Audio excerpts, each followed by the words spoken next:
Welcome to 1407 Graymalkin Lane. This is the living memory of the X-Men. Today we're doing a comic review of Marauders number 18. Okay, I know this is a little late. You'll get over it. But I really like this book because it's building. I'm hearing a bunch of rumors, hearsay, but it kind of adds to the drama that this Marauders could be ending very soon. So this kind of feels like, and if it doesn't, it's cool, but like if it is ending, that is very interesting because I want to see what I want to see what the finale is going to be about. I'm looking at this like a TV show. Like, we got 2 more episodes left, and we're seeing some big things happening, especially with the upcoming gala. Okay, the opener is, Madripoor has earned its lawless and corrupt reputation, and its people wouldn't have it any other way. United Nations ambassador who wishes to remain anonymous. Basically, what they're saying is, anything goes. Anything goes. Just a horror. I just had a Hangover 2 flashback. So, forgive me. No one should ever have to remember those last 2 movies.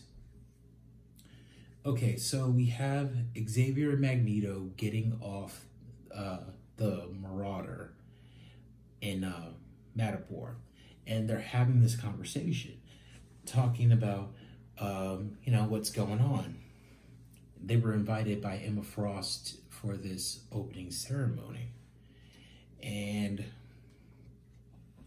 we cut to Emma Frost and the Marauders at a press conference, like it's a grand opening, and then we cut to another scene, the Verendi, who are basically the young, really snot-nosed asshole Hellfire Club.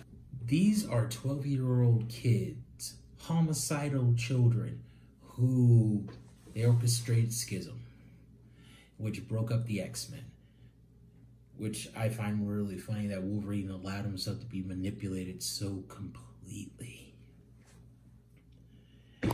These kids have a huge problem with the mutants.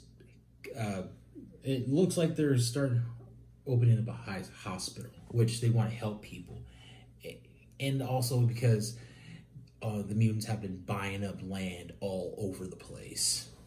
They're trying to fix up Madripoor, trying to use it as maybe like a port city, like a go-between. For humans, the Krakoa is about expansion, bit by bit, and what better place to take than Madripoor? So we cut back to Charles and Magneto. They're in the crowd. They're watching everything, and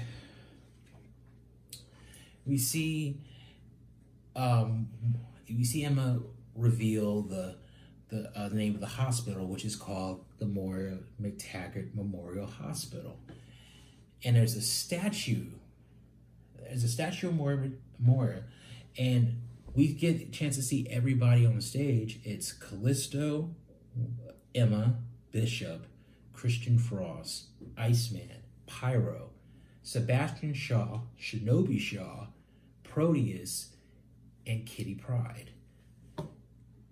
It's a really touching moment because we actually get a chance to see Proteus mourn his mother because he wasn't around when she died. She was murdered by Mystique back in Days of Future Present. It happened back in like the year 2000 under Chris Claremont. He's a hack. So Emma reveals this, and she thinks that she's like trolled Xavier and Magneto because they're shocked, like, wow. Didn't see this one coming. Emma thinks she's being clever. Okay, we cut to another scene. Callisto is leading this mutant named Mask. He has the ability to change people, to change the physical appearance of others. He mainly uses it to disfigure them. That's his powers. He's taken through this McTaggart hospital, and he gets pulled into the situation with this baby with this cleft lip, and he uses his powers to heal it, and it's a really beautiful moment.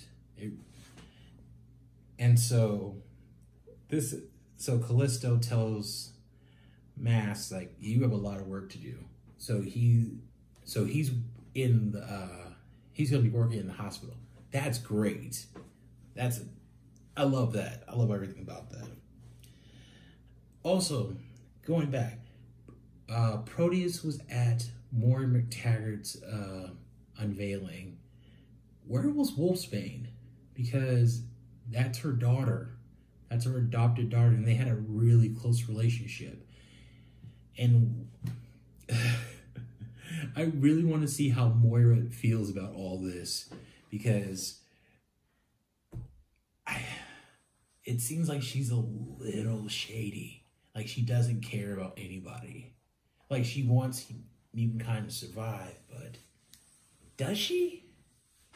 Like, she's a little off. So back to the main story. We cut to Bishop, Pyro, and Iceman at a bar in Madripoor. They basically talk to the owner, give him like a bag full of hundreds, and say, we're gonna buy this place. The owner takes it like, peace. Really honest reaction. And then we go back to the veranda. Pyro, Bishop, and Iceman are just chilling. They're having a drink. And all of a sudden, these loser Reavers. Why are the Reavers such losers? They come in looking like this. Yeah. So they're just trying... Do they have any kind of self-respect? At some point, do you just stop? They attack these, and it's a little harder to take them out because these are new Reavers. They don't have mechanicals. They don't have the robot arms. It's more like, oh, we have natural weapons on us. I have a shoulder missile. My toes has bullets. I don't know.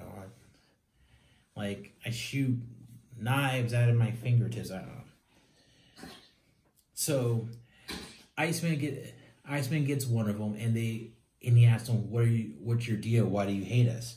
And apparently, all these people are basically people with severed limbs who were beaten by the X-Men, left for dead. But here's the weirdest part.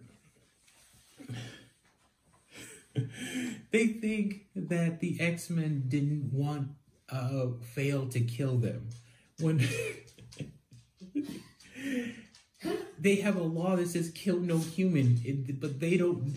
But humankind does not know that. I feel like at this point, Krakoa really needs to be give them a little bit of peek. Give a little bit of a peek into their society, because humankind, they're just acting all, they're going buck wild right now, because the X-Men the mutants have their own treehouse, and it's the coolest treehouse ever, and everybody else wants to get in it, but they say, you can't get in it, nah.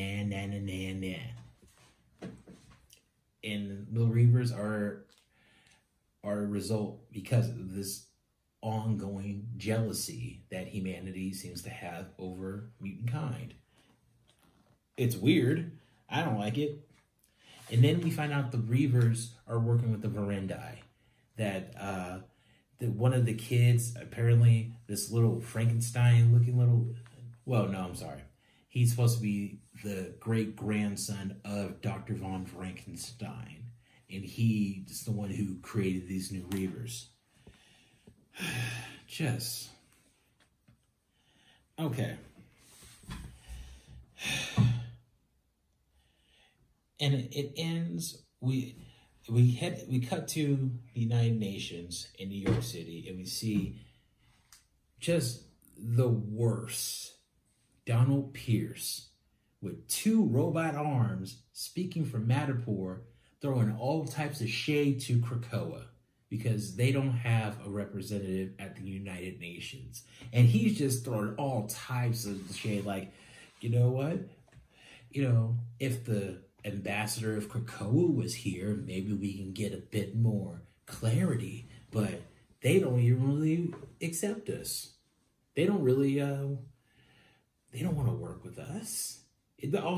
Just the shade. Donald Pierce is one of those X-Men villains that if he were real, every time I see him, he would just have to catch this fade. He won't even know why he got it, but he would have a broken nose.